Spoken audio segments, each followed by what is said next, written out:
Señoras y señores, muy buenas tardes y muchísimas gracias por permanecer con nosotros. Es momento de dar inicio con nuestra quinta audiencia, titulada Derechos Humanos como eje transversal del proceso preparatorio hacia UNGAS 2016. Y bueno, para esta quinta audiencia contamos con la presencia en el presidium del licenciado Luis Raúl González Pérez, presidente de la Comisión Nacional de los Derechos Humanos.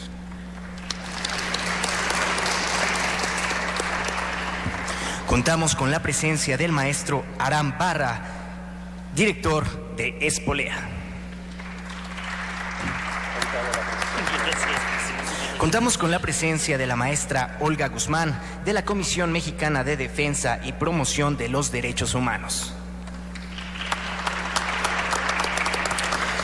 Finalmente, contamos con la presencia del licenciado Gabriel Delgadillo, secretario técnico de la Comisión de Derechos Humanos del Senado de la República, quien será el moderador durante esta audiencia. Y sin más preámbulos, yo cedo el uso de la palabra a nuestro moderador, el licenciado Gabriel Delgadillo. Muchísimas gracias. A nombre de la senadora Angélica de la Peña, presidenta de la Comisión de Derechos Humanos, agradezco la invitación que le fue extendida para poder participar y moderar esta mesa. Y bueno, sin más preámbulo, vamos a pedirle al licenciado Luis Raúl González Pérez, presidente de la Comisión Nacional de Derechos Humanos, que nos brinde su participación. Por favor.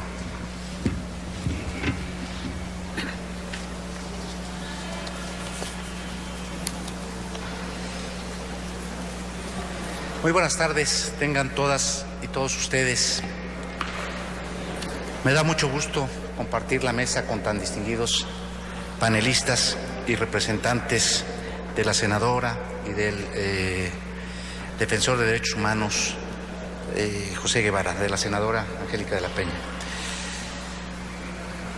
Señoras y señores, acudimos a este espacio histórico del Senado para participar en un saludable e inusual ejercicio de discusión y deliberación pública que busca aportar elementos para el posicionamiento que tendrá nuestro país ante la Asamblea General de las Naciones Unidas en un tema de importancia capital, no solo para México, sino para el mundo entero. En el caso de nuestro país, la necesidad de revisar los esquemas y políticas que han imperado en materia de producción, distribución y consumo de drogas se ha evidenciado desde hace varios años como una consecuencia de la violencia, la inseguridad, el debilitamiento institucional y de nuestro Estado de Derecho, así como la ruptura en el tejido social que ha afectado a varias regiones del país y que incide en la vida de muchas mexicanas y mexicanos. Cuestiones que llevan implícitas violaciones a derechos humanos o generan condiciones propicias para que las mismas se verifiquen. Desde la dimensión individual del consumo, el carácter y tratamiento que se le da al adicto y consumidor, hasta los problemas de violencia y los ataques a la dignidad humana que se han presentado como consecuencia directa o derivada de las actividades ilícitas de lo que se ha denominado como crimen organizado. Todos son aspectos que de un modo u otros implican e inciden en el respeto y vigencia de los derechos humanos. En los últimos meses, nuestro país ha sido testigo de un interesante y enriquecedor debate respecto de la cannabis, comúnmente conocida como marihuana, que ha puesto en la escena pública este tema. No obstante ello, esta es solo una de las tantas drogas que actualmente existen, por lo que el debate sobre el tema se enriquece, pero no se agota en modo alguno con la marihuana. Es preciso abordar este tema desde todas sus perspectivas, desde todas sus facetas. Si se ha tomado la decisión de discutirlo y se abre la posibilidad de hacerlo a nivel mundial, busquemos abordarlo de manera integral, evitando enfoques o tratamientos parciales. Es preciso abordar este tema desde todas sus perspectivas, desde todas sus facetas, como decía. Esta integralidad solo será posible si se toman los derechos humanos como eje de toda política pública y parámetro de validez de cualquier acción que se emprenda en el ámbito de drogas. Para tal efecto, estos derechos deben ser vistos bajo los estándares de universalidad, interdependencia y progresividad que les son propios, y no de manera parcial o aislada. Las personas, el conjunto de sus derechos, sus realidades y necesidades, así como las condiciones para el mejor desarrollo de sus vidas, deben ser consideradas y atendidas en toda medida que se adopte en este ámbito, no pudiendo quedar subordinadas a consideraciones o intereses de orden político, económico, ideológico o de algún otro tipo. En términos generales, para tratar este tema desde un enfoque centrado en los derechos fundamentales de las personas, coincido con quienes han señalado la necesidad de atender los siguientes elementos fundamentales. A, las características, propiedades y usos de las sustancias. B, las personas que utilizarían o podrían utilizar dichas sustancias. Y C, el entorno o contexto social y cultural en que se daría esa utilización o uso. A partir de estos 3 puntos, deja en claro que el tema de las drogas tiene relación con varios derechos humanos e involucra distintos ámbitos o esferas de actuación de la actuación estatal. En razón de ello, tiene que abordarse de manera objetiva, procurando en todo momento que exista una armonización entre los distintos derechos que se ven involucrados en este tema, los cuales tienen una dimensión individual, pero también colectiva.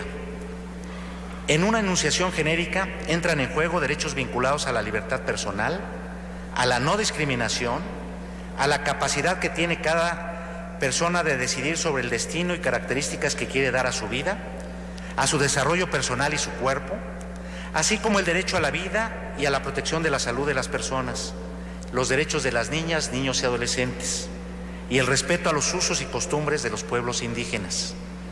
Lo anterior, sin desconocer la existencia de deberes estatales tan importantes como el de brindar y garantizar la seguridad de la población y prevenir conductas que afecten a la colectividad en su conjunto. El mayor reto de cualquier política pública que se formule y que pretenda ser exitosa es considerar y armonizar el conjunto de derechos humanos involucrados, bajo los principios, como decía yo, de universalidad, integralidad e interdependencia que les son propios, como lo he señalado.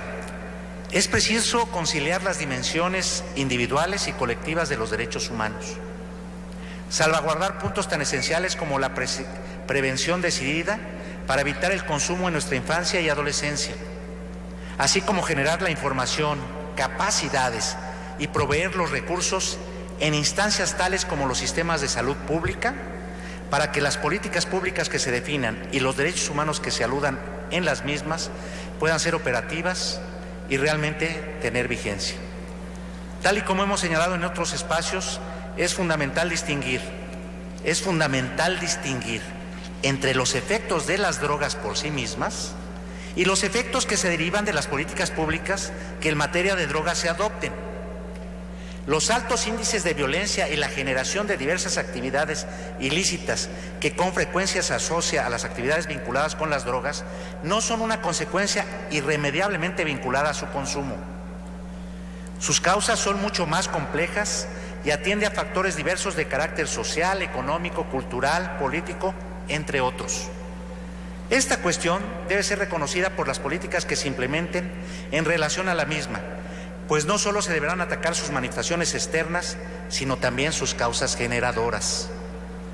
Desde una perspectiva individual, son muchos y múltiples los derechos humanos que entran en juego. Por ejemplo, de manera potencial, las personas que de manera libre e informada decide por propia voluntad el consumo de una de estas sustancias. Tendrá el riesgo contingente de volverse adicto a la misma, con lo cual la dimensión voluntaria del consumo se torna en un padecimiento o enfermedad que tendrá que ser visto como una cuestión de salud pública en caso de que se actualice este supuesto, lo cual demandaría tratamientos diferenciados por parte del Estado en cada caso. El adicto no debe verse como un delincuente. El control de adicciones debe verse más que bajo esquemas punitivos, como un problema de salud pública y seguridad social que reconoce diferencias entre las drogas y los riesgos al consumirlas. Su foco de atención deben ser las personas. La cárcel o la estigmatización social no son las respuestas que resolverán el problema del consumo de drogas. Quienes consumen drogas conforman el conjunto de personas más proclives haber afectado sus derechos humanos por parte de las autoridades, así como a ser sujetos de abusos y vejaciones por parte de quienes distribuyen y comercializan dichas sustancias.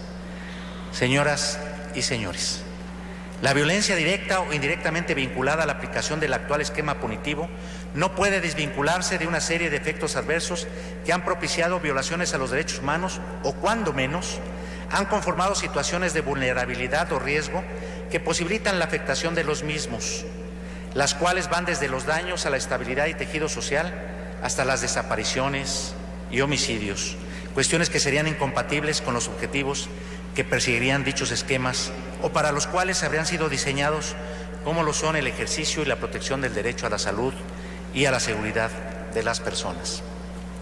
Es preciso actuar más del lado de la prevención que de la reacción. Se debe fortalecer tanto en el ámbito local como internacional la lucha contra las células financieras de la delincuencia organizada vinculada al tráfico de drogas. Es fundamental no solo la lucha contra el lavado de dinero, sino contra el lavado de activos en general, contando con estructuras especializadas que materialicen su aplicación.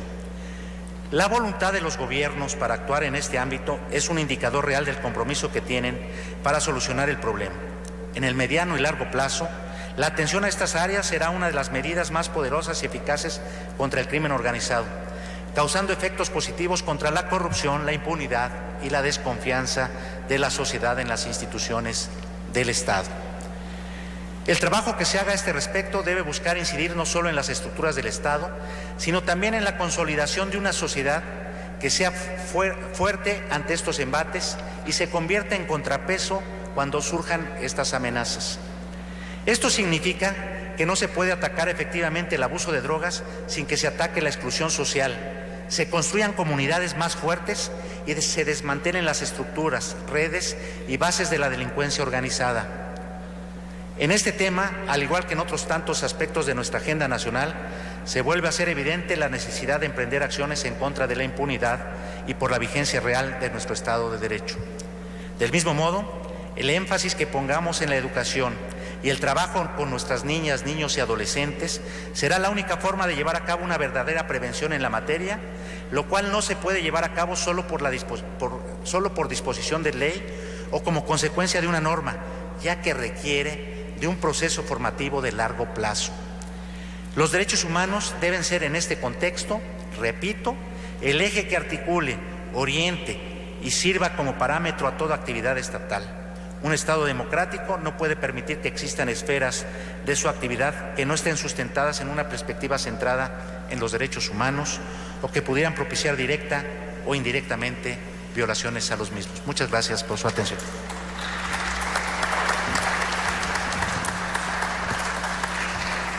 Muchísimas gracias. Es el turno de Olga Guzmán Vergara, quien es directora de Incidencia Nacional e Internacional de la Comisión Mexicana de Defensa y Promoción de los Derechos Humanos. Muchísimas gracias por la invitación a estas audiencias públicas que me parece que en este momento, por la coyuntura política nacional e internacional, pues no son solo oportunas, sino son necesarias. Y bueno, por supuesto que celebro que organizaciones de la sociedad civil de derechos humanos estemos siendo parte de este proceso en esta discusión. Ojalá que hubiéramos más organizaciones de derechos humanos.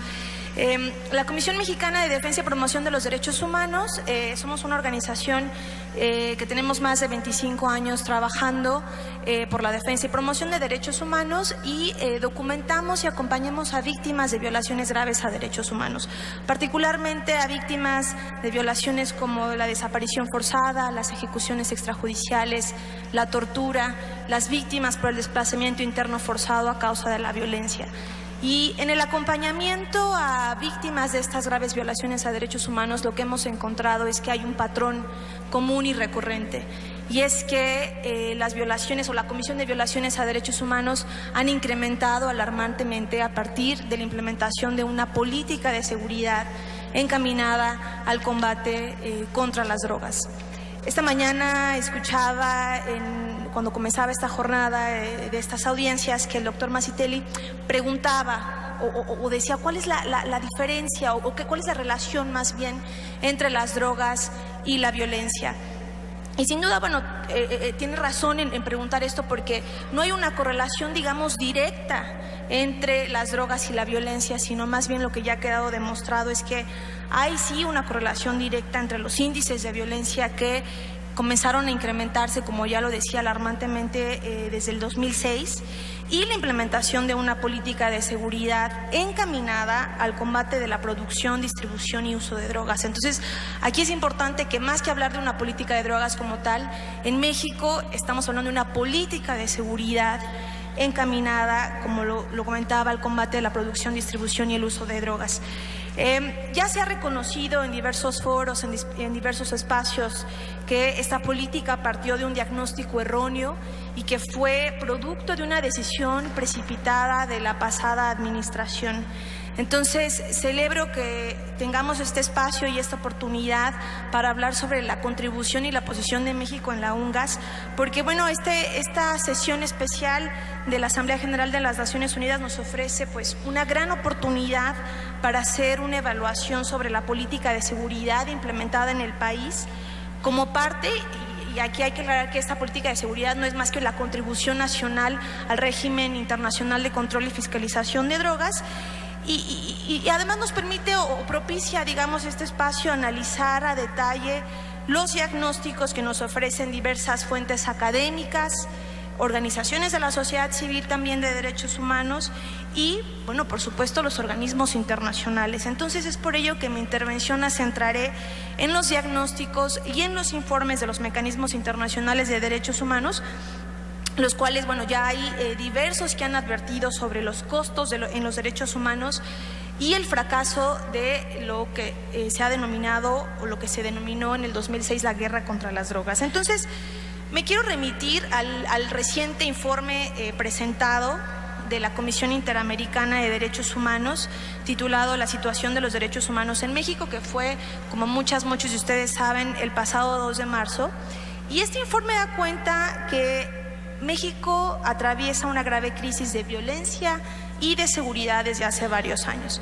Este informe destaca que durante el gobierno del expresidente Felipe Calderón y el inicio en el 2006 de la llamada guerra contra el narcotráfico, las graves situaciones de violencia aumentaron hasta alcanzar niveles alarmantes, incluyendo la consecuente pérdida de más de 100,000 personas, miles de desapariciones y un contexto que ha provocado el desplazamiento de miles de personas en el país. Como respuesta al incremento de la violencia, las autoridades han optado por aumentar el rol de las Fuerzas Armadas. Particularmente hablamos, bueno, de la Sedena y de la CEMAR, y han aumentado la participación de las Fuerzas Armadas en tareas de seguridad pública, incluyendo una política de confrontación contra el crimen organizado y el despliegue de operativos conjuntos entre las Fuerzas Armadas y las instituciones de seguridad estatales y municipales. Esta situación, como documentó la Comisión Interamericana en su informe, ha desatado aún mayor violencia, así como violaciones graves a los derechos humanos, en las que se observa una falta de rendición de cuentas conforme a los estándares internacionales. El informe reconoce que a pesar del cambio de gobierno en diciembre de 2012 y del cambio en el discurso oficial, que básicamente consistió en ya no llamar o ya no utilizar más el concepto de guerra en los pronunciamientos y en la narrativa institucional, pues no ha habido realmente cambios sustanciales en relación a las políticas de seguridad en la práctica y la violencia, pues, que estas mismas han desencadenado. La Comisión Interamericana documenta que la violencia está estrechamente relacionada con la presencia de fuerzas militares en las diversas áreas del país de mayor presencia de crimen organizado, narcotráfico y conflictividad. Esto es una declaración y un diagnóstico muy importante que no puede desestimarse. El reciente informe publicado de la Comisión Interamericana, bueno, también coincide con otras observaciones e informes de otros procedimientos especiales de las Naciones Unidas, por ejemplo. Entonces, Tenemos, y solo por nombrar de los más recientes, el informe del relator de las Naciones Unidas sobre ejecuciones extrajudiciales, quien documentó en su visita a México en 2013 que el ingente despliegue del ejército en el país para enfrentar a los cárteles de la droga había resultado en numerosas ejecuciones extrajudiciales a manos de las fuerzas de seguridad, así como también de los cárteles, a menudo sin ningún tipo de rendición de cuentas. El relator observó con preocupación que se siguen produciendo incidentes extremadamente violentos en el país, en particular atentados contra el derecho a la vida, a un nivel, en sus palabras, intolerable.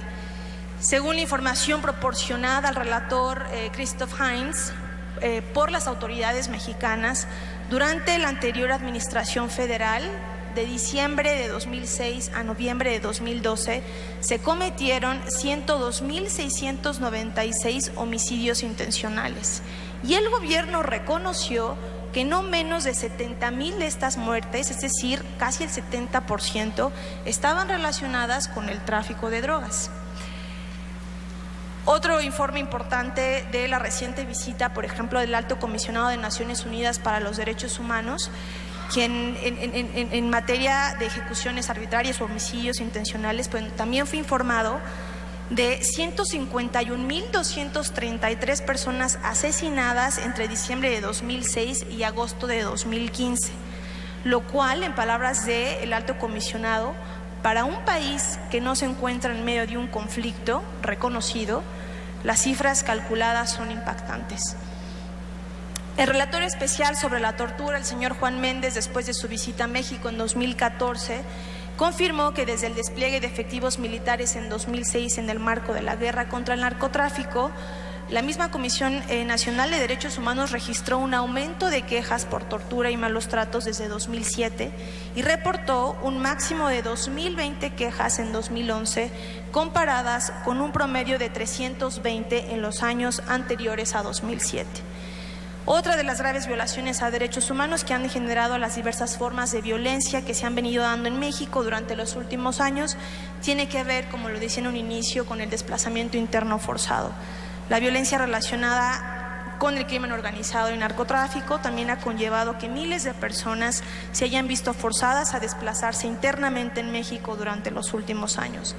Desafortunadamente, no existen cifras oficiales, no ha habido una cuantificación por parte del Estado de este fenómeno. Desde la Comisión Mexicana de Defensa y Promoción de los Derechos Humanos hemos podido documentar que alrededor de 287.358 personas han tenido que desplazarse de manera forzada a causa de la violencia generalizada.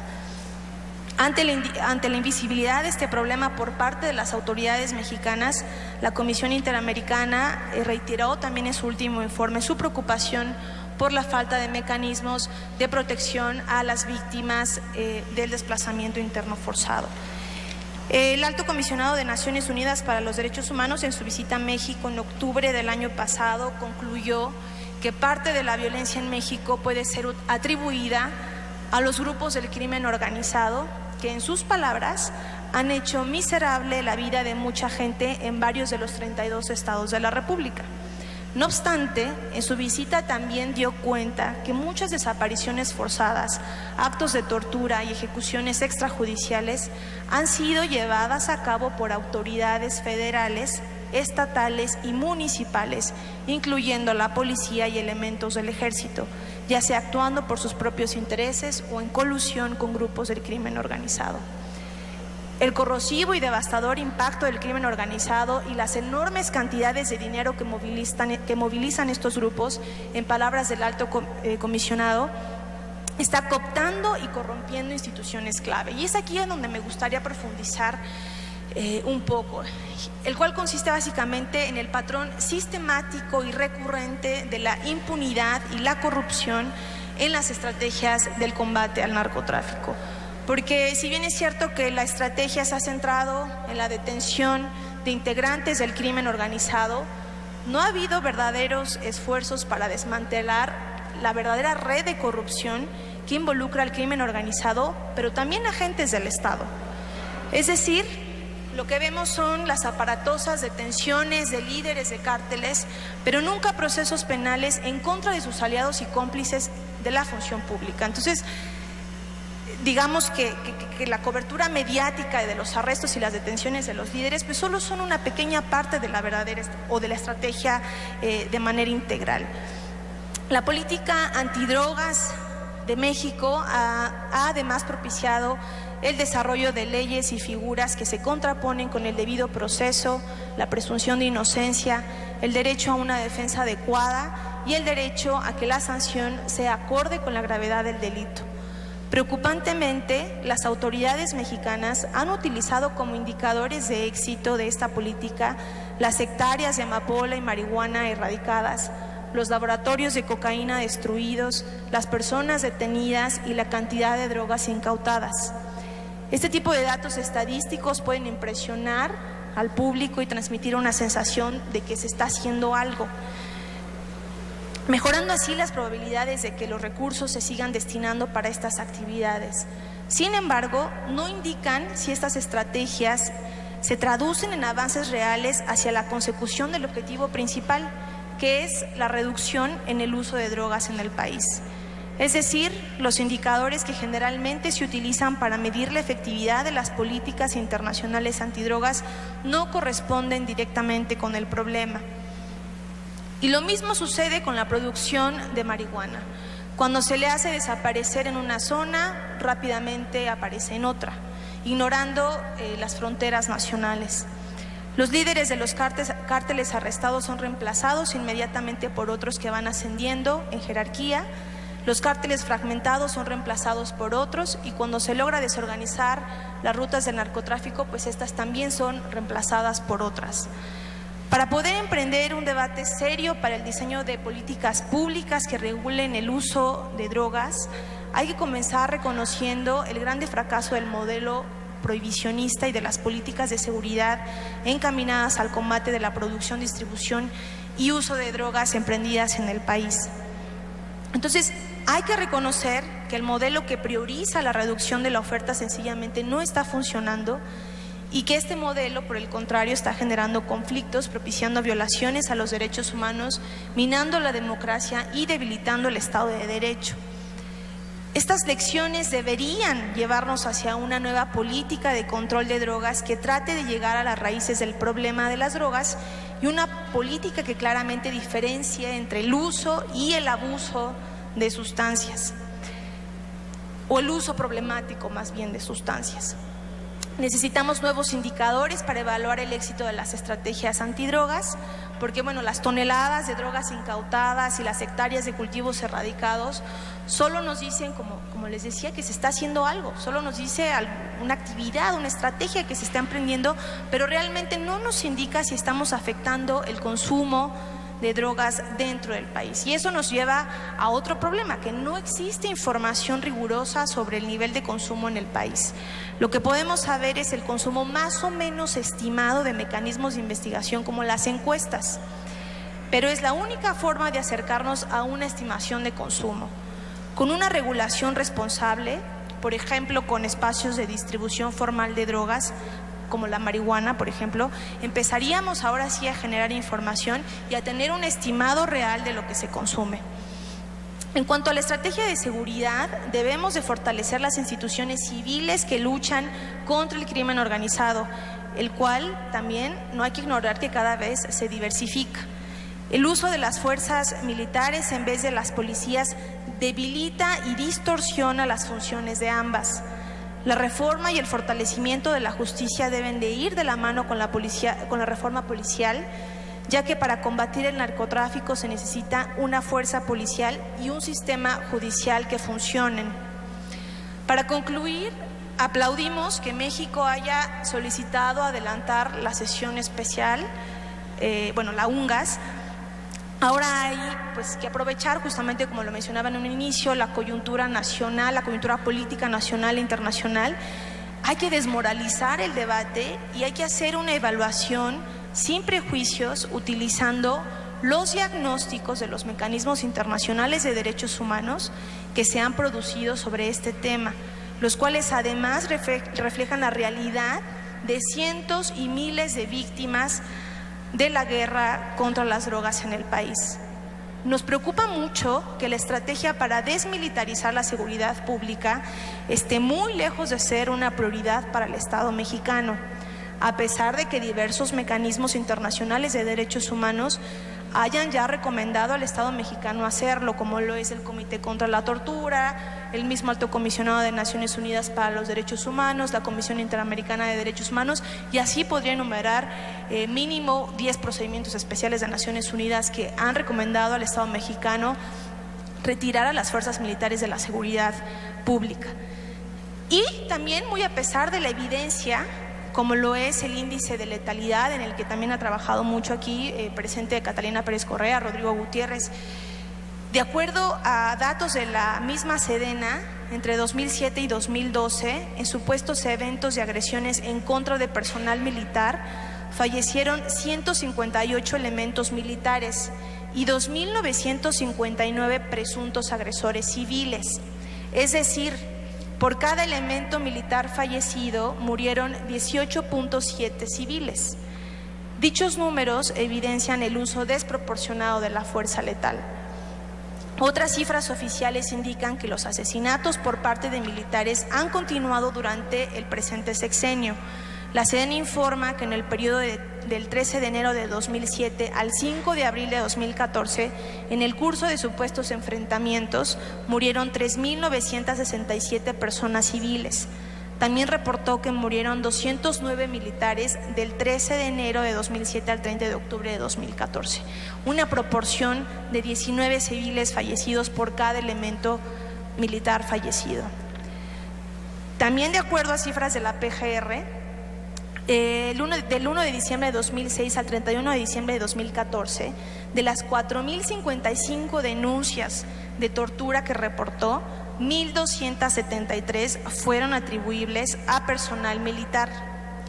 Entonces, siendo la política de drogas y los derechos humanos prioridades de la política exterior multilateral de México, y dada la coyuntura internacional, México debe impulsar la participación de más agencias internacionales de Naciones Unidas en este tema, particularmente dado los valiosos informes de los procedimientos especiales de Naciones Unidas, en donde se analizan las consecuencias de la política de seguridad y combate a drogas en el goce de los derechos humanos.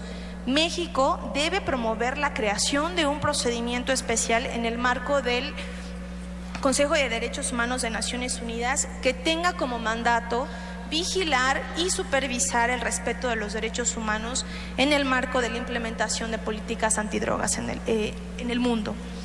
Como reflexión final,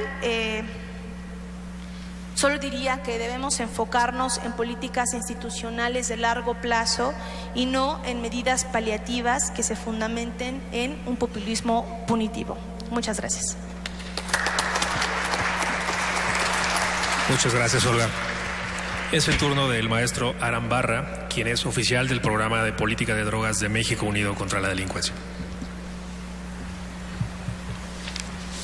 Gracias y buenas tardes a todos, a todas, en especial, por supuesto, al Senado de la República y a la Comisión de Relaciones Internacionales del Senado, a la senadora Laura Rojas, por la invitación a México Unido contra la Delincuencia y por la organización de un foro muy importante, sobre una sesión muy importante que, como dijo Olga hace unos minutos, México llamó a acelerar para el próximo mes, cuando en realidad la sesión tocaba hasta el 2019. En mi participación quiero expresar serias inquietudes que tengo y que tenemos en México Unido con respecto al proceso preparativo, así como al borrador del documento final que se plantea aprobar en la sesión especial de la Asamblea General de las Naciones Unidas, la llamada UNGAS, sobre, como le gusta decirle a Naciones Unidas, el problema mundial de las drogas. Si bien el secretario general de las Naciones Unidas, el señor Ban Ki-moon, exhortó a que la UNGAS sea, y cito, un debate abierto y de gran envergadura que considere todas las opciones disponibles, y se prometió una discusión inclusiva que tendría en cuenta las perspectivas de los actores involucrados, Estados miembros, agencias de Naciones Unidas, círculos académicos y la sociedad civil. La UNGAS ha sido, en ese sentido, una oportunidad crucial para llevar a cabo una evaluación sincera de qué funciona y qué no funciona en el campo de la fiscalización global de las drogas. Es una oportunidad para encontrar un nuevo consenso que aborde la realidad del fracaso y las consecuencias negativas de las políticas vigentes, dijo. Llama la atención en ese sentido justo que México haya sido uno de esos 3 países que pidió se adelantara la sesión junto con Colombia y Guatemala en septiembre de 2012 en la Asamblea General.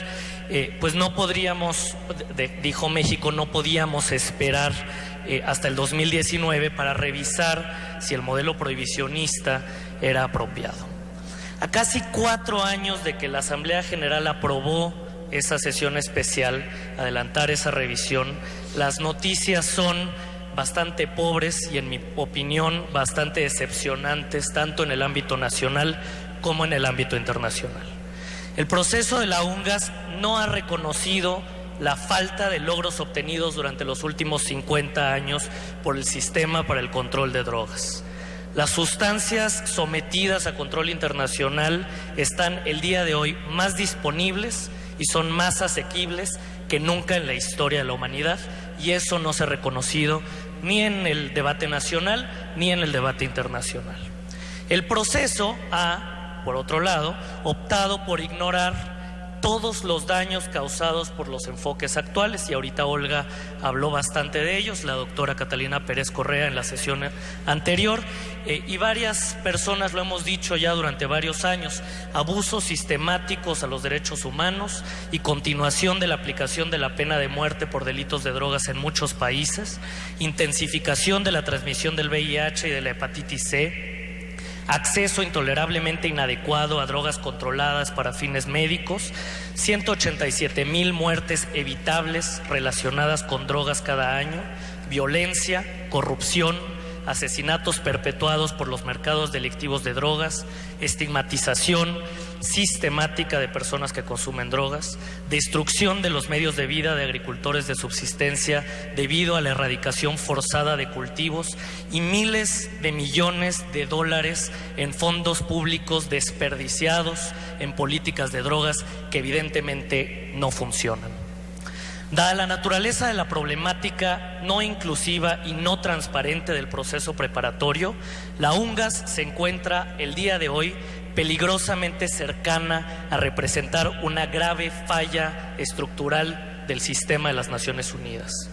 Al no abordar una crítica significativa ni plantear ideas o formulaciones nuevas, el documento final de la UNGAS corre el riesgo de convertirse en una costosa y muy costosa reafirmación de acuerdos y de convenciones previas. Ello representaría un grave fracaso para la Asamblea General y una traición absoluta para los Estados miembros, para las agencias de las Naciones Unidas, para la sociedad civil y para el público que hemos exigido mucho más de este proceso. Quiero detenerme unos minutos en esto y revisar algunos de los principales problemas que desde México Unido contra la Delincuencia vemos en el proceso preparativo de UNGAS a nivel internacional. El proceso ha estado dominado por las fuerzas del status quo en el aparato de las Naciones Unidas, con sede en Viena, para el control de las drogas. Los preparativos estuvieron a cargo de la Comisión de Estupefacientes, la CND, que sesionó por última vez hace 2 semanas en Viena, y su secretaría de la Oficina de las Naciones Unidas contra la Droga y el Delito, la UNODC, también en Viena, en lugar de, como se hace con cualquier otra UNGAS, por la propia Asamblea General de las Naciones Unidas en Nueva York.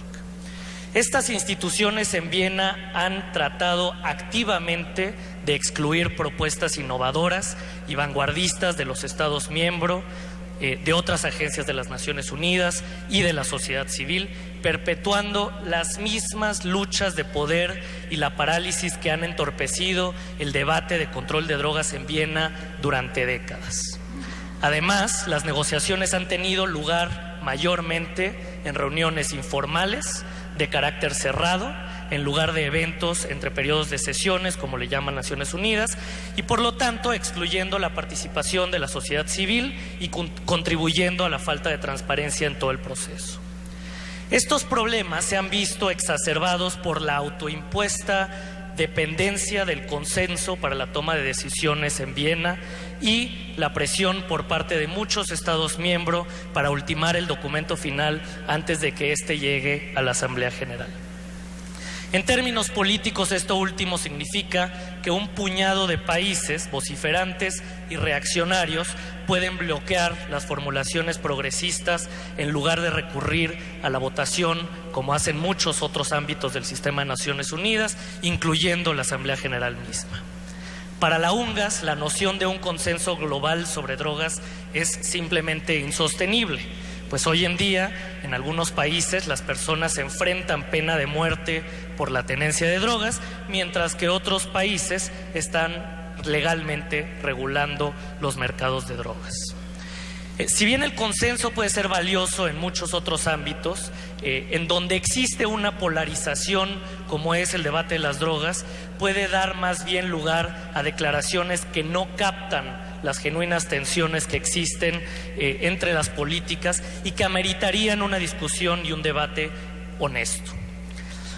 Para concluir, quiero mencionar los principales problemas que encontramos en el documento de UNGAS con el objetivo de urgir cambios incluso a este nivel tan tarde, con lo que buscaríamos se aprobara en el documento final. Los Estados miembros acordaron producir, y cito un párrafo de la declaración que definió cuál iba a ser el proceso de UNGAS, iban a producir un documento breve, sustantivo, conciso y orientado a la adopción de medidas que propusiera el modo de abordar los desafíos de larga data y los nuevos desafíos en la tarea de hacer frente al problema mundial de las drogas. Sin embargo, lo que hoy tenemos dista mucho de ese objetivo y voy a plantear 5 problemas. Primero, aunque el texto se extiende a más de 10 páginas y excede un centenar de párrafos, casi no incluye resultados, casi no incluye acciones, operativos para abordar los innumerables retos, las tensiones y las contradicciones que existen en cuanto al control internacional de drogas. Hasta el momento se han rechazado propuestas de que la UNGAS establezca al menos un grupo consultivo de expertos que emprenda un análisis crítico y que elabore recomendaciones para modernizar el sistema con miras al 2019, que es la próxima declaración política del sistema, como se dijo en el panel anterior. Número 2, en lugar de considerar todas las opciones, como se proponía al principio, el borrador que tenemos el día de hoy simplemente reafirma el enfoque actual y resulta devastador en cuanto a su incapacidad para reconocer los daños antes señalados, los daños que se han dicho todo el día, los daños a los derechos humanos que hemos visto de manera muy cercana en México, causados por las políticas punitivas. Estos costos se han destacado en repetidas ocasiones en muchísimos informes presentados ante la UNGAS mismo, por partes de la sociedad civil, por parte de agencias de las Naciones Unidas y por Estados miembros mismos. Sin embargo, el borrador del documento sostiene la existencia de, y cito, avances tangibles y mensurables, sin brindar justificación o explicación alguna sobre cuáles son esos avances o a qué avances se refiere. Número 3, el borrador actual no constituye un reflejo equilibrado de las aportaciones y de las recomendaciones presentadas ante la UNGAS por parte de las agencias de las Naciones Unidas.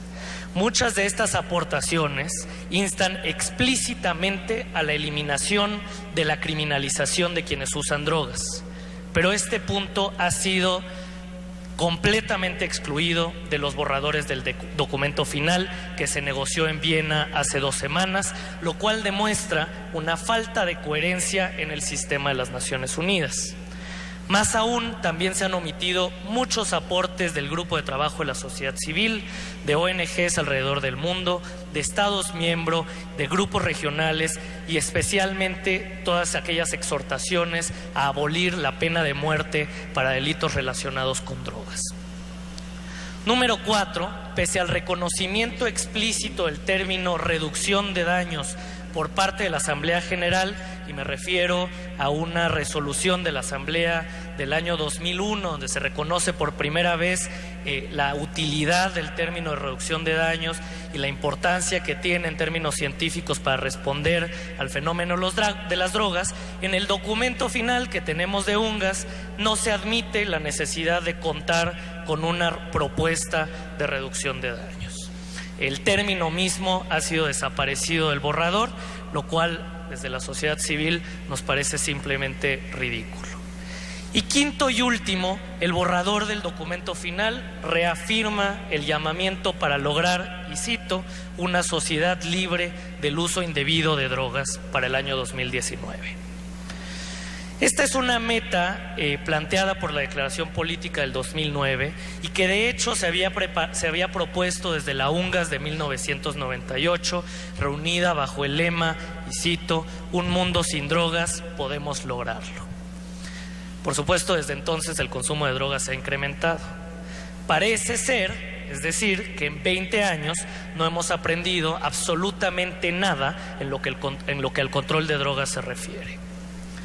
En general, el documento que se aprobará en 2 semanas más en Nueva York no establece una meta ambiciosa como pensaba hacer, sino más bien establece una meta ilusoria y peligrosa, enmarcando y distorsionando las respuestas de políticas en su conjunto, priorizando la meta de eliminación de las drogas en desmedro de los criterios de salud, del bienestar, de los derechos humanos y de la reducción de daños relacionados con las drogas.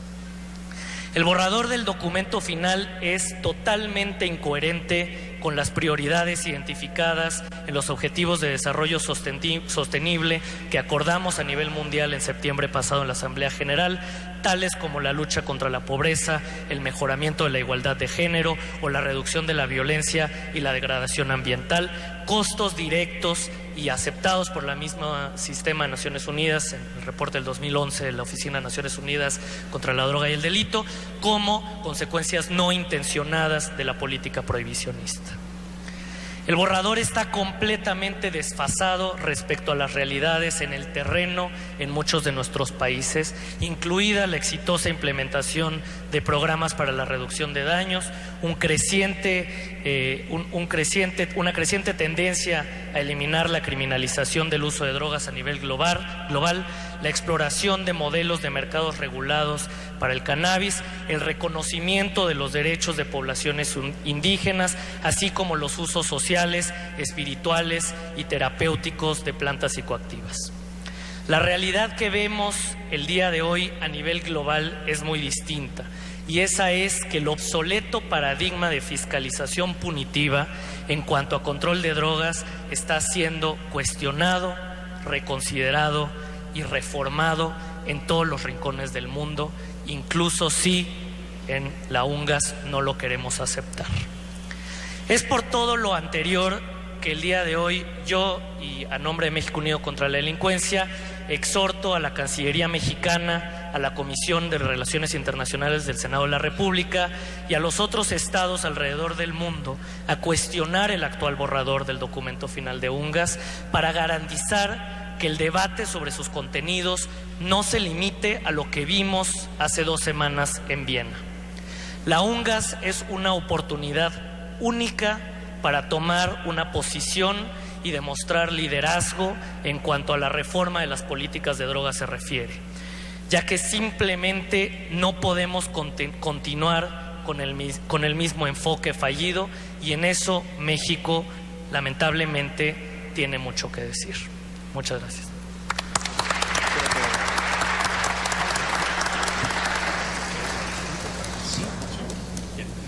Antes de pasar a la ronda de preguntas y respuestas, vamos a agradecer al licenciado Luis Raúl González Pérez su presencia y el habernos acompañado en esta mesa. Tiene que retirarse tiene otra reunión, pero le damos las gracias por habernos acompañado. Bien, no sé si tengan preguntas. ¿Sí? Micrófono, por favor. No, pues extraordinario las 3. Tú no se va Raúl, pero agradecerle. La verdad es que pues aquí te atestiguamos que el Ombudsman entiende mucho más de política de drogas que el gobierno mexicano, y que la Cancillería, yo lo propondría de canciller muy bien, estuvo estuvo su intervención, entendió perfectamente este problema, porque en México vivimos una degradación tremenda en derechos humanos por la guerra contra las drogas. Por supuesto, sé que un absurdo técnico es decir que el prohibicionismo es un crimen de lesa humanidad, es un absurdo técnico, pero en sus consecuencias no estaríamos tan errados. Si vemos la cantidad de muertes, destrucción, encarcelamiento, degradación, etcétera. Los organismos de derechos humanos, la Comisión Interamericana de Derechos Humanos, Human Rights Watch, han hablado de tortura generalizada. También el relator de las Naciones Unidas ha hablado de tortura generalizada. Ya son 3 instancias, quizás por eso ya no lo dejaron volver y ahora le dijeron que este año no lo reciben, a ver si con el otro tienen algún resultado distinto, pero eso habla de la tremenda degradación que tienen los derechos humanos precisamente por la guerra fallida contra las drogas. Y la pregunta que tenemos que hacerle al gobierno mexicano es: ¿por qué mantiene lo que no sirve? ¿Por qué tiene que esperar a que en la asamblea, en la sesión especial de las Naciones Unidas, se le dé permiso? Porque si bien el multilateralismo es un valor, y es un valor diplomático, y es correcto que se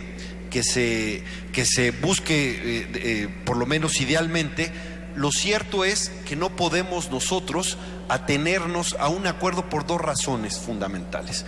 Primero, porque no todos los mismos países tienen el apremio que nosotros tenemos. No los otros países tienen el mismo apremio que nosotros tenemos. No tienen los daños a los derechos humanos, no tienen la violencia desbordada, no tienen el Estado penetrado por el crimen, no tienen este grado de descomposición institucional que tenemos en México. Entonces no podemos esperar que otros países estén igual que nosotros para que nosotros podamos cambiar. Y la segunda: si nosotros estamos esperando al multilateralismo, otros países no.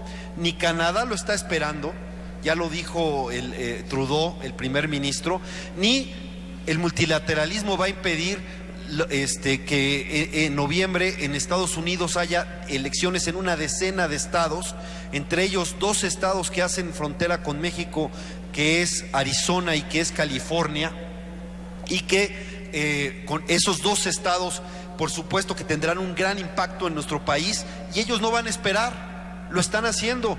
Otro que no esperó fue Uruguay. ¿Y qué le pasó a Uruguay? No le pasó absolutamente nada por tomar una decisión soberana de acuerdo a sus propias necesidades. Y es lo que quisiéramos ver, no que nos digan: pues es que no podemos cambiar porque no nos dieron permiso, los rusos no nos dieron permiso, ni los chinos nos vetaron, y entonces nos tenemos que seguir igual a pesar de que esto sea un verdadero desastre. Entonces, simplemente decir, así como en las cajetillas de cigarros se pone el consumo, el abuso en el consumo de este producto es nocivo para la salud, hay que decir, el prohibicionismo es nocivo para los derechos humanos.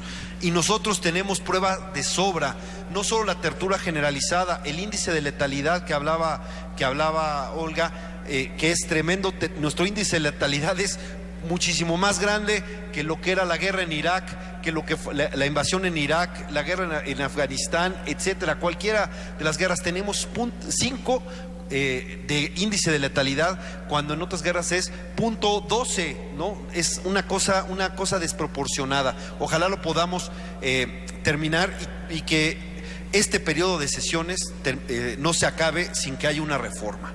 Es urgente que haya una reforma, pero no una reformita, porque si sale una reformita, luego vienen las elecciones en noviembre en Arizona y en California, y vamos a tener que modificar. Además, nuestra propia descomposición interna. Este país nos obliga. Ser prohibicionista en México es ser masoquista, porque solo nos ha traído dolor, sufrimiento, y ningún solo objetivo ha conseguido. Y termino diciendo, miren, en el asunto medicinal es muy importante que haya producción nacional, porque si no será de élites, y que no solo sea medicinal, también sea terapéutico. Alguien que usa la marihuana terapéutica es Norberto Rivera, lo declaró en un sermón, la usa con alcohol como muchos de sus abuelos, y aquí dicen, es que no se debe permitir porque no sea que otros lo usen para fines lúdicos. ¡Oh, terrible!, ¿no? Es como decir, no le vayan a robar, los monaguillos no le vayan a robar a Norberto Rivera su marihuana para que se la vayan a fumar, ¿no? Entonces, me parece que ya tenemos que dar un paso adelante. Nuestra situación sí es grave, sí es apremiante, y en lugar de esperar a que el mundo nos arrastre, nosotros debiéramos tomar un avance. Y qué bueno que lo menciona Aram Barra, como se necesita un solo país para que se vete cualquier consenso, y eso nos genera inmovilismo, pero estamos obligados a cambiar. No vamos a tener distintos resultados si seguimos haciendo lo mismo. Ojalá tengamos el valor de hacerlo, porque la negligencia que están teniendo los legisladores me parece muy grave. La Suprema Corte ya resolvió. La Suprema Corte ya dijo que es un derecho humano que está tutelado por el artículo 1 constitucional. La labor de los legisladores es ver cómo se hace válido, cómo se puede ejercer ese derecho. No hacerlo es una omisión tremenda. ¿Por qué no partimos de cumplir la Constitución y damos un paso al frente, en lugar de seguir resistiéndonos por el miedo a las buenas conciencias? Gracias. Gracias. Acá hay otra participación, por favor. Dos más.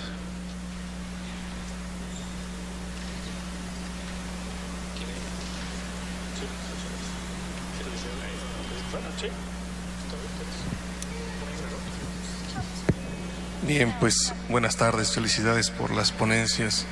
Eduardo Hernández, Clínica del Tabaco, sin motas somos más. Maestra Guzmán, Alan, les voy a hacer una pregunta partiendo de un supuesto. Como dicen los abogados, si suponemos, sin conceder, que legalizamos, como se ha mencionado por aquí en alguna mesa, el consumo de marihuana, si abierto, completo, así como hemos escuchado algunos ponentes mencionar. La primera pregunta para la maestra Guzmán es, ¿eso reduce el grado de violencia, la incidencia que tenemos en el país? Y la segunda pregunta, en el mismo orden de ideas para Alan, ¿podría el sector salud acceder a los recursos de Sedena o de la CEMAR que hoy se usan en la guerra contra las drogas para poder efectivamente llevar ese programa integral de prevención a toda la población vulnerable, que es la escuela secundaria, y conforme va avanzando la edad ya es menos prevención y es más tratamiento, pero bueno, prepa y ahí todavía hay una incidencia en cuanto al tema de la primaria? Porque se habla de los números de muertos y es bien interesante saber que nosotros que venimos del mundo de la adicción al tabaco, conocemos que a México en 2013 le costó la vida a 66,000 mexicanos el consumo de tabaco. Y en el 2008 el Instituto Nacional de Salud Pública definió que se habían gastado 75,200 millones de pesos en diagnóstico, tratamiento y rehabilitación de las 4 enfermedades por fumar que causan la muerte. Habría que considerar las demás. Y como final, la doctora Medina Mora dijo en instalación del Consejo Técnico, nuestra modificación de la política pública va en un sentido, pero también tiene un impacto en el otro contexto. Son las dos preguntas. Muchas gracias. Aquí adelante, por favor, y al final hay una intervención de los dos ponentes.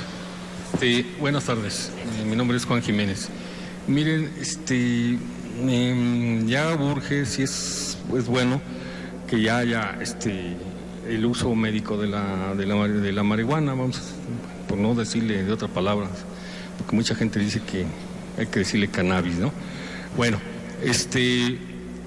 ya urge, ¿no? Ya que haya laboratorios y que se produzca.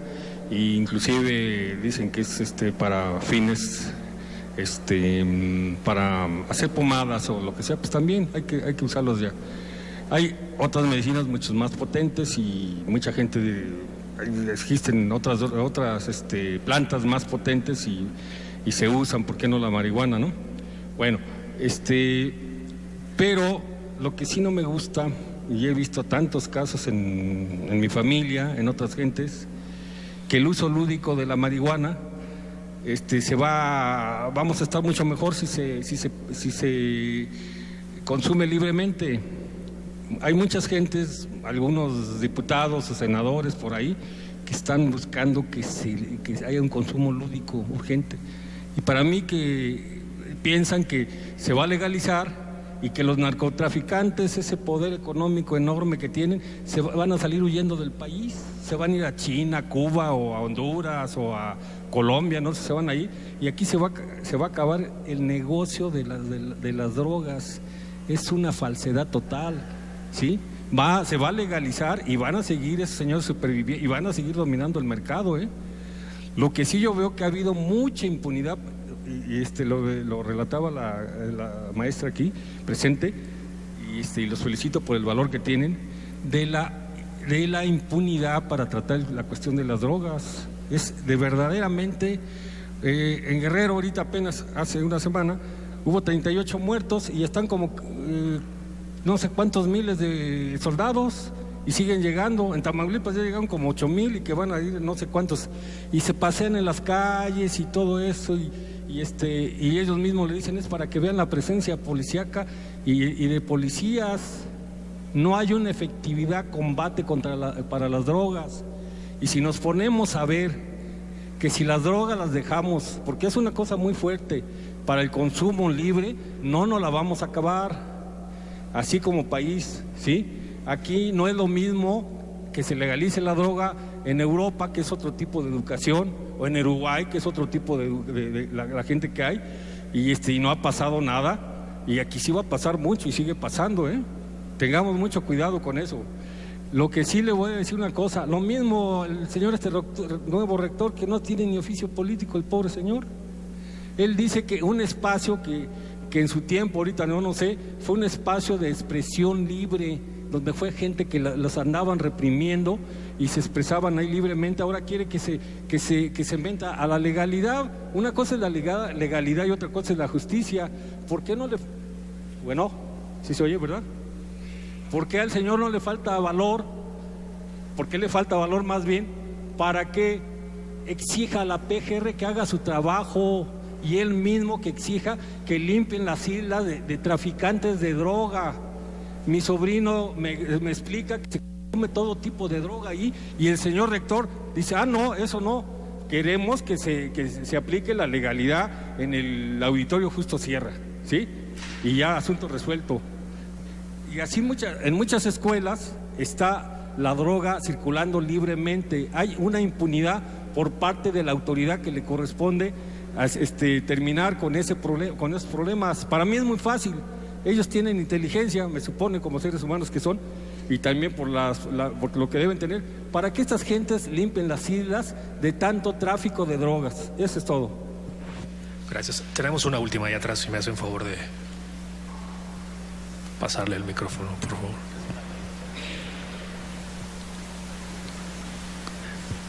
Muchas gracias. Carmen Lerma, de la Asociación de Periodistas e Investigadores México. Escuché yo al doctor Jalife que dice que a nivel internacional la única forma de combatir realmente a los narcotraficantes es degollando su fuente de financiamiento, donde están, ¿cómo se llama?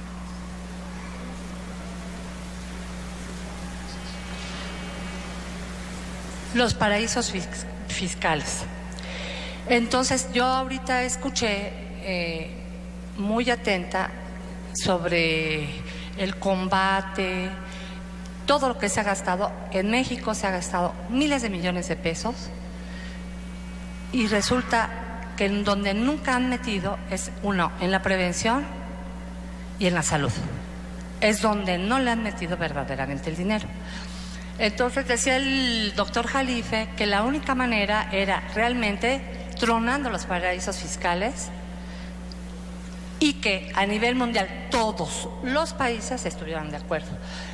Si se hace esta reunión de la UNTA, pues lo que el viento a Juárez, porque si están divididos y cada quien va a hacer lo que se le dé la gana, de nada va a servir ningún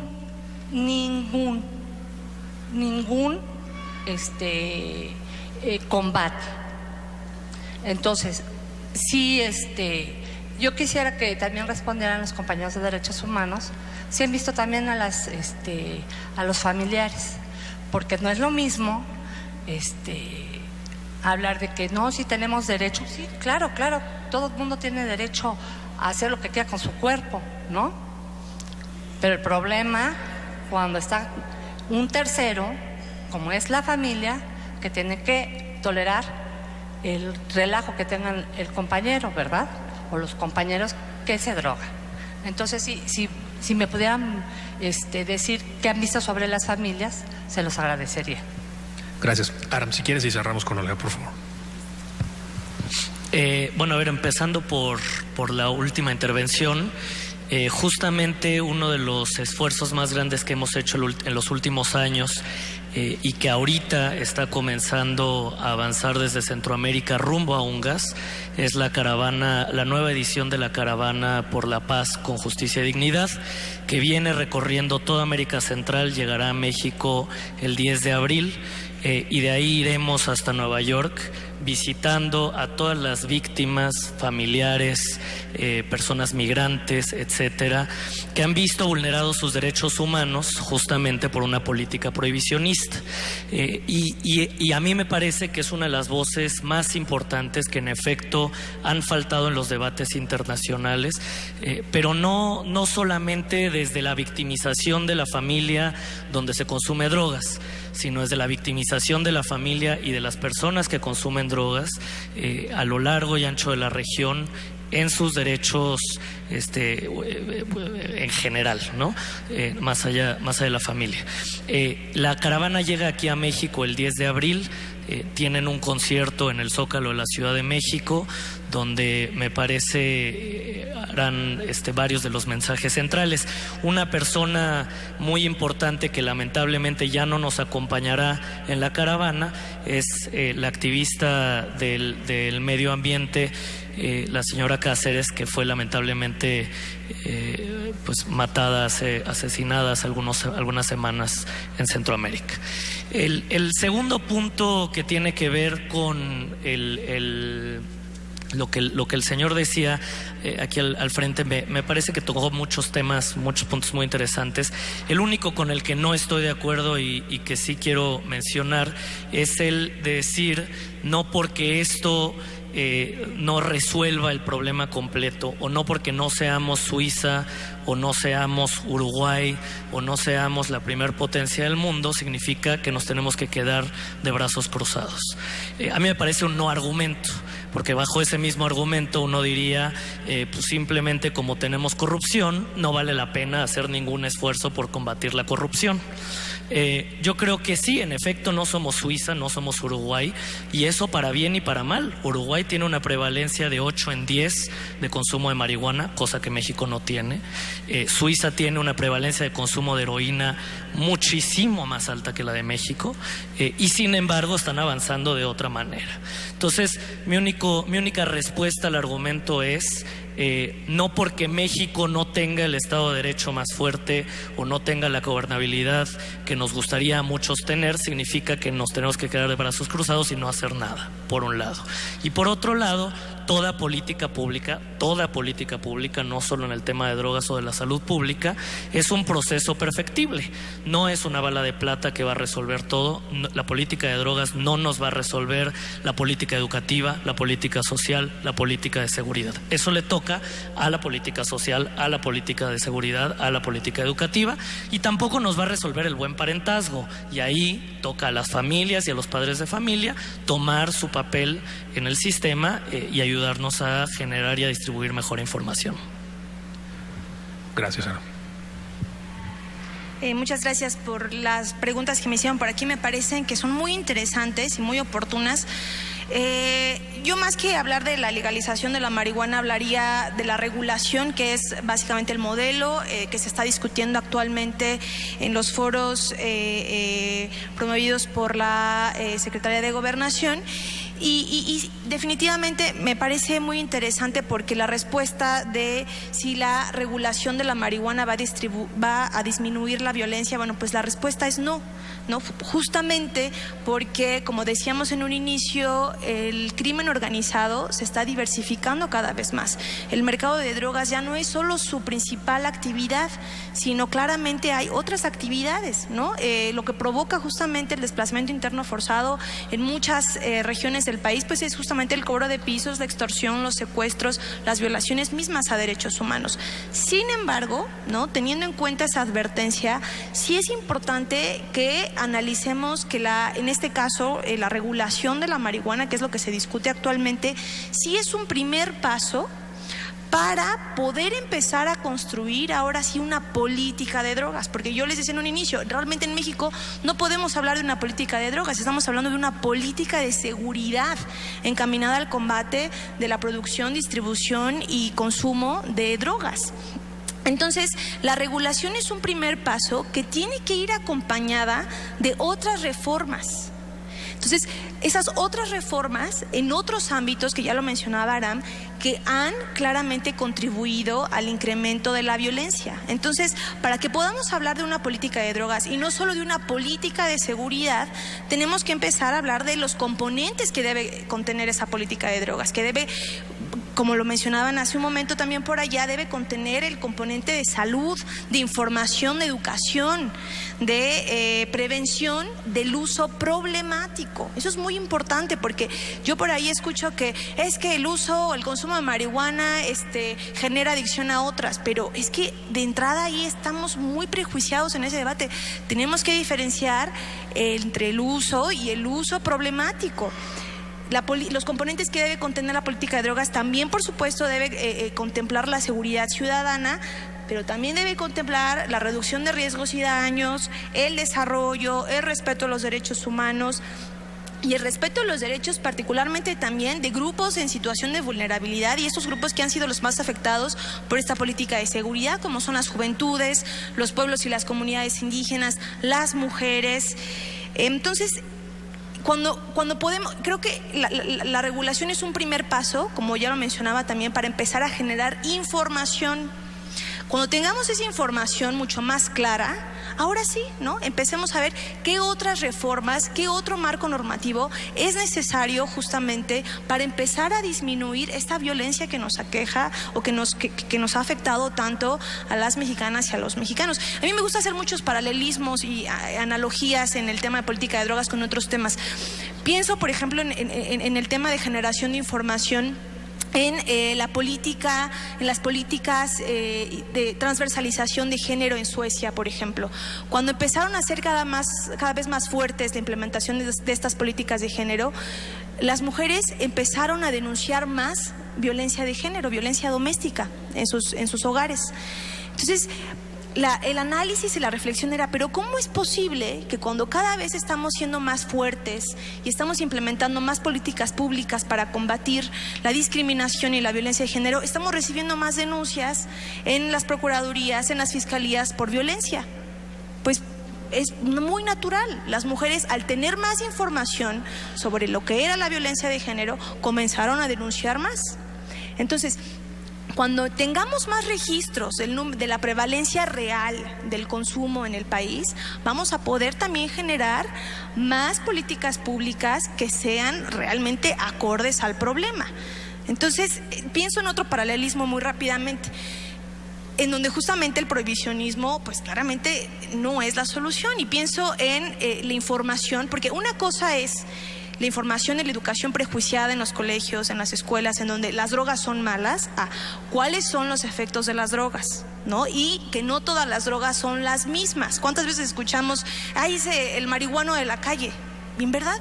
Muchas veces nos referimos cuando hay una ignorancia muy fuerte, nos referimos a personas en situación de calle que están bajo los influjos de solventes o de sustancias psicoactivas. Entonces, no estamos ni siquiera hablando de marihuana, porque los efectos de la marihuana es distinto. Entonces, hasta ahí va nuestro grado de ignorancia en relación a las sustancias. Entonces, pienso en el prohibicionismo, por ejemplo, cuando se querían prevenir las infecciones de transmisión sexual. Entonces, en el ámbito de las escuelas conservadoras, ¿qué era la educación? Pues mejor jóvenes no tengan sexo, no tengan relaciones sexuales, porque eso, o van a quedar embarazadas o van a contraer infecciones de transmisión sexual. Entonces era el abstencionismo, ¿no? Y realmente eso no resolvía el problema y sigue sin resolver el problema. ¿Cuál es hoy por hoy, cuál es la solución y cuáles están siendo las políticas en esa materia? Bueno, pues informemos a los jóvenes y a las jóvenes cuáles son las consecuencias de tener relaciones sexuales no cuidadas, ¿no? Entonces, la información no tiene que ser sesgada y por eso insisto mucho en que tenemos que desmoralizar el debate. Y ya lo decía y ha abierto con esta frase el subsecretario Roberto Campa en los foros que ha promovido la Segovia: establezcamos un debate y una discusión sin prejuicios, libre de prejuicios y más bien con información. Yo creo que eso es lo más importante para una regulación efectiva y responsable, en este caso de la marihuana, pero que advierto, creo que tiene que ser acompañada por otras reformas como justamente la desmilitarización de la seguridad pública, la eliminación del arraigo, entre otras figuras que han ido en contra de los derechos humanos y las libertades fundamentales. Muchísimas gracias, Olga.